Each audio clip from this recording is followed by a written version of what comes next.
दो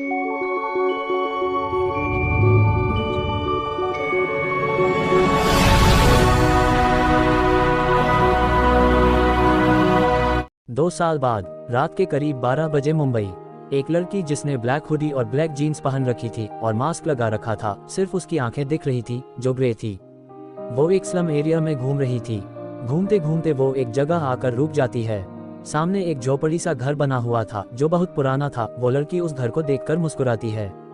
वो लड़की धीरे धीरे दबे पांव उस घर के दरवाजे के पास जाती है। वहां का दरवाजा खुला हुआ था। वो लड़की अपनी गन निकालती है और एक झटके से दरवाजा खोलकर अंदर चली जाती है। अंदर 4 लोग बैठे थे। वहां बीच में एक टेबल थी जिस पर एक बैग रखा था। वो चारों आदमी हैरानी से उस लड़की को देखने लगते हैं। एक आदमी गुस्से में बोला, कौन है तू? उद्धरण चिन्ह। वो लड़की मुस्कुराते हुए बोली, ये बताने का टाइम नहीं है मेरे पास। बोलकर वो लड़की उस आदमी के घुटने पर शूट कर देती है। वो आदमी वही गिर जाता है। वो लड़की जल्दी से दूसरे आदमी की गर्दन पर वार करती है जिससे वो वही बेहोश हो जाता है। इससे पहले बाकी के 2 आदमी कुछ करते वो लड़की उन दोनों के हाथ पर गोली मारती है। फिर जल्दी से वो टेबल पे रखा बैग उठाकर वहां से भाग जाती है। वो स्लम एरिया से बाहर आकर अपनी बाइक पर बैठती है और उस बैग को अपने आगे रखकर वहां से निकल जाती है। करीब आधे घंटे बाद वो लड़की एक घर के आगे आकर रुकती है जो एक कॉटेज था। वो लड़की बाइक पार्क करके बैग लेकर सीधा अंदर जाती है। अंदर हॉल में 2 लोग बैठे थे। वो लड़की बैग टेबल पर रख कर बोली, मैंने कहा था ना, मैं कर लूंगी। एक लड़का बोला, मान गए गर्ल इन ब्लैक। लड़की बोली, शट अप विनीत। बोलकर वो अपना मास्क उतार देती है। विनीत चिढ़ते हुए बोला, ये तुम मुझे बार बार शट अप क्यों बोलती हो बानी? उद्धरण चिन्ह। बानी चिढ़ते हुए बोली, क्योंकि तुम बकवास करते हो। कबीर बैग चेक कर लो। उद्धरण चिन्ह। कबीर जो शांत बैठा था वो अब बोला, जरूरत नहीं है, तुम पर सबसे ज्यादा विश्वास है बानी। कबीर की बात पर बानी कुछ नहीं बोलती। बानी वही सोफे पर बैठ जाती है। कबीर विनीत से बोली, ओए कॉफी लेकर आ। विनीत बोला, ला रहा हूँ बानी जी के लिए कॉफी। विनीत के बोलते ही बानी उसे घूरने लगती है। विनीत उठकर बानी को चिढ़ाते हुए किचन में चला जाता है। कबीर बानी को देखते हुए बोला, आर यू फाइन बानी? उद्धरण चिन्ह। बानी बिना कबीर को देखे बोली, ऑफ कोर्स, मुझे क्या होगा? उद्धरण चिन्ह। कबीर बोला, आज उसे 2 साल हो गए हैं बानी। ये सुनते ही बानी अपनी हाथों की मुट्ठियां बना लेती है। कबीर आगे बोला, उस इंसिडेंट के बाद तुम बदल गई हो बानी। उस रात उसने तुमसे क्या कहा था ये तुमने आज तक नहीं बताया। पिछले साल इस दिन तुम हम सबसे दूर थी। उद्धरण चिन्ह। बानी बीच में ही बोली, आज तो नहीं हुई ना। वो मेरी लाइफ का सबसे बुरा चैप्टर था जो क्लोज हो गया और कभी वापस लौट कर नहीं आएगा। उद्धरण चिन्ह। कबीर कुछ बोलता उससे पहले ही विनीत कॉफी ले आता है। विनीत बोला, बात मेरे सामने भी हो सकती है और वैसे भी मुझे पता है कि क्या बात हो रही थी। उद्धरण चिन्ह। बानी बोली, पता है ना तो चुप रहो, क्योंकि मुझे बात नहीं करनी। बोलकर बानी कॉफी पीने लगती है। कबीर बानी को देखते हुए मन में बोला, क्या हुआ था पता नहीं है, पर जो भी था उसने बानी को बदल दिया। काश मैंने बानी को उस मिशन पर भेजा ही नहीं होता। उद्धरण चिन्ह। बानी उठते हुए बोली, मैं जा रही हूँ। बोलकर बानी जाने लगती है। तभी कबीर बोला, ओबरॉय इंडस्ट्रीज को इस साल भी बिजनेसमैन ऑफ द ईयर का अवार्ड मिला है। कबीर की बात सुनते ही बानी उसकी तरफ पलटती है। विनीत बोला, पता नहीं उसका भाई आर्यन ओबरॉय कहाँ से आ गया। उद्धरण चिन्ह। बानी बोली, अपनी माँ के पेट से आया। विनीत चिढ़ते हुए बोला, हाँ तो मैंने कब बोला धरती फाड़ के आया? बानी बोली, आ भी नहीं सकता, पागल इंसान कैसी लॉजिकल बातें करता है। विनीत बोला, हाँ सारा लॉजिक तो तुम्हारे दिमाग में है। उद्धरण चिन्ह। बानी अपने बाल पीछे करते हुए बोली, या दैट्स ट्रू, लॉजिक तो है मेरे दिमाग में, I am intelligent you know. Vineet चिढ़ते हुए बोला, हाँ रहने दो लॉजिक वाली बिल्ली। बानी विनीत को घूरते हुए बोली, क्या कहा तुमने? उद्धरण चिन्ह। विनीत मजाक उड़ाते हुए बोला, कानपुर में हड़ताल है क्या? बानी कोई जवाब देती उससे पहले कबीर तेज आवाज में बोला, बस करो तुम दोनों, ये क्या कुत्ते बिल्ली बन जाते हो दोनों? बानी जल्दी से बोली, राइट, मैं बिल्ली तो तुम कुत्ता उर्फ डॉग। कबीर बानी को घूरते हुए बोला, हो गया।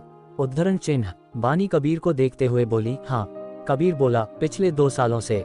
उद्धरण चिन्ह। बानी बीच में ही बोली, मुझे इस बारे में कोई बात नहीं करनी, मैं जा रही हूँ। बोलकर बानी बिना किसी के बात सुने वहां से निकल जाती है।